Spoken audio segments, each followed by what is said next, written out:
today's video. With an introduction like that, this video is going to be an absolute ripper because today we are in Stanley, Tasmania. So we've got lots to see and do here. Well, not a lot, to be honest. I'm just saying that. I mean, blink and you'd miss this place, but it's actually got some really cool things, including what is commonly referred to as the Nut. And yes, I'm going to climb that damn thing. So let's get into it and I'll show you beautiful Stanley without much further ado. Okay, I'll see you around.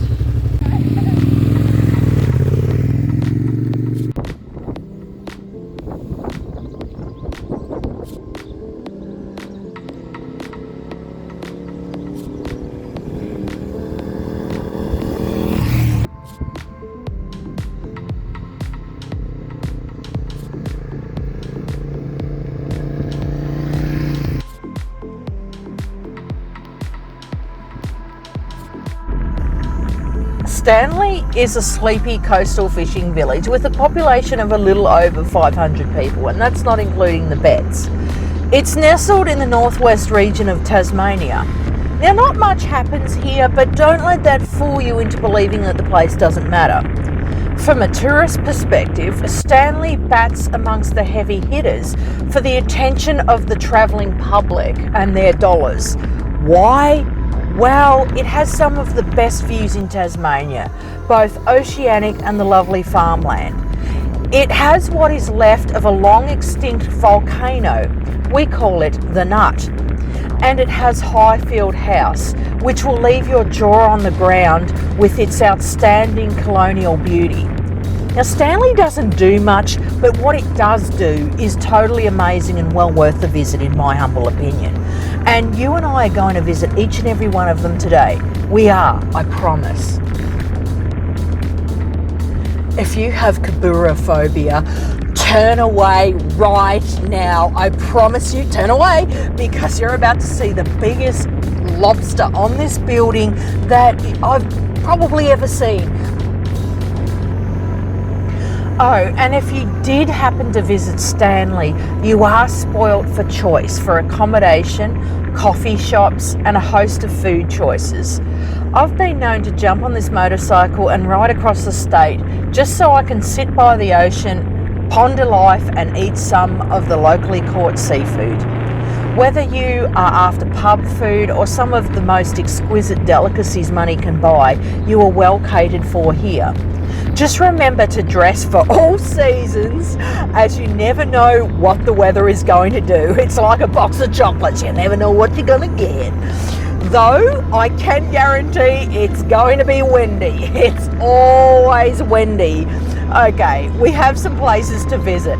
Are you with me?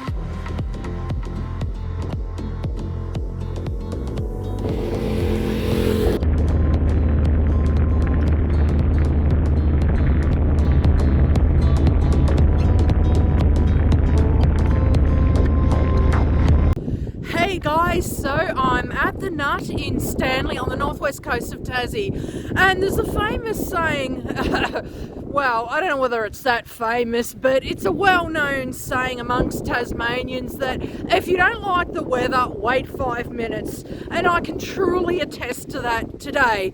And I think that this bit of weather is going to clear across and I'm going to get an absolutely stunning view from atop the Nut for you guys today across the township and the bay, so it'll look absolutely stunning. Now, this path is actually deceptively steep, but you know, I'm such a generous person that I'm going to do it so that you don't have to, and you're going to enjoy the view from the top.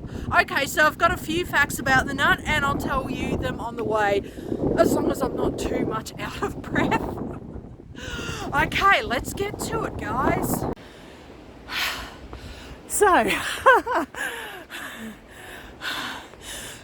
did the Nut actually get its name? Well, it was discovered in 1798 by Bass and Flinders. And this area, first of all, was called Circular Head. just give you a look at this vista while I catch my breath. I'll be honest, guys, I'm not as fit as I used to be. I'm still alive.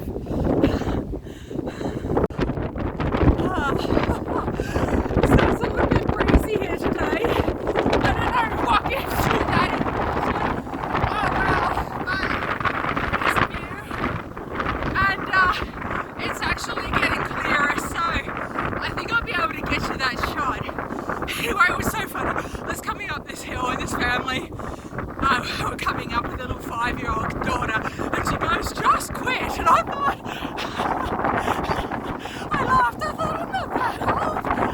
I can make it. Anyway, I'll keep going with some facts as I catch my breath and don't have a heart attack. So, there's a few disputes on where the name of the nut actually originated from, but some people say it's from the Aboriginal name Moon. What is it again? Moon Nutrika. I think I've just completely destroyed that name, so apologies if I've totally decimated it. So they believe it's come from that name, but like anything, everything's up for debate, right?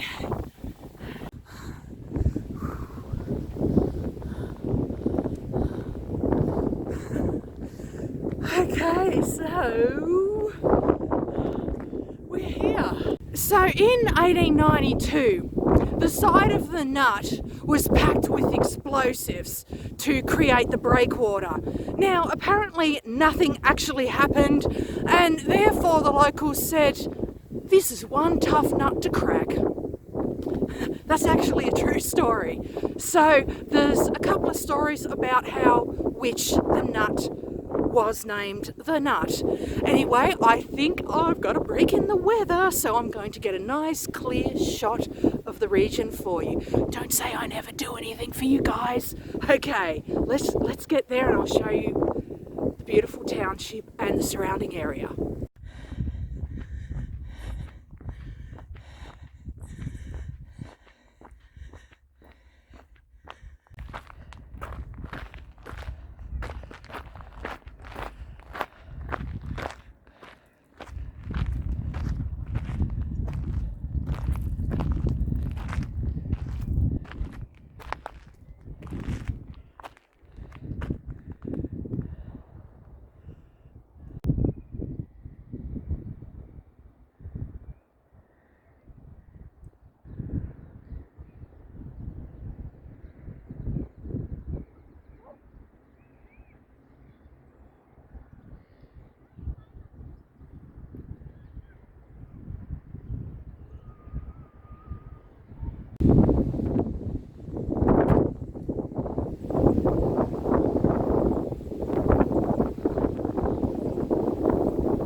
So isn't it always the way that when you want to film something, there's always got to be a lawnmower, a whippersnipper, or something going on? Anyway, I'm at Highfield House. I've just had my lunch in town, so let's go check it out.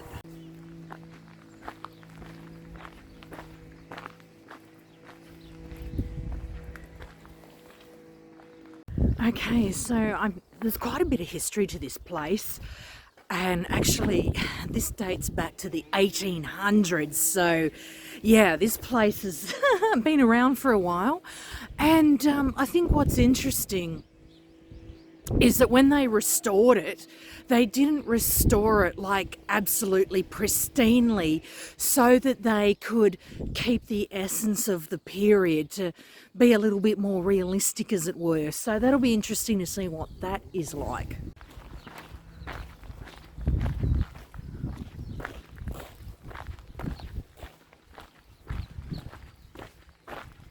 Not a bad view, huh? Not too shabby.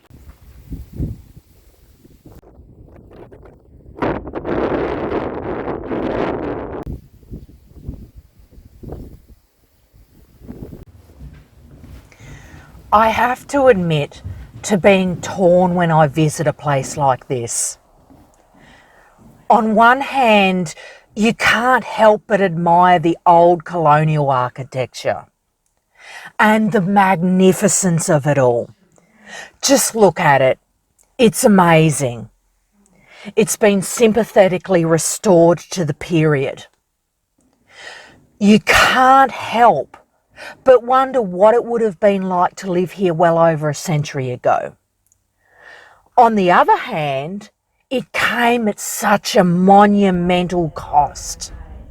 Not necessarily financially, though that in itself is substantial, but the cost of human lives. You see, Highfield House was the head office for the Diemans Land Company, which was effectively a group of businessmen from Britain with a bold plan. They wanted to use this newly discovered region of Diemans Land, which would later be called Tasmania, of course, to farm sheep. Lots of sheep. Enough to supply the needs of the British textile industry. And the job of making it all happen fell to a rather determined man called Edward Kerr. So, armed with a grant for a massive 1,000 square kilometres of land, they set out to do just that.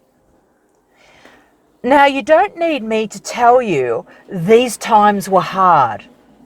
Life here was harsh and help was a long way away. Over time, this place became the closest thing to law in this region, and that power was yielded ruthlessly. The local Indigenous population suffered more than most and was pretty much hunted and killed. Laws, well, if you can call them that, passed from here led to almost the total genocide of the Tasmanian Aboriginal peoples. Something that most of us nowadays find particularly appalling. So as I look around, I find it fascinating that they set out on a rickety wooden ship to farm a new land on the other side of the world. They became almost entirely self-sufficient and, well, for the wealthy at least, lived in such outrageous opulence. I have a question. Was it worth it? The chase for money ushered in an era of absolute abominable cruelty and contempt for human life. Ultimately, at the time, the Diemans Land Company wasn't exactly a success. By the mid-1880s, they were making more money felling and exporting timber. As for farming sheep, the now extinct Tasmanian tiger wasn't exactly making that easy, but that's another story.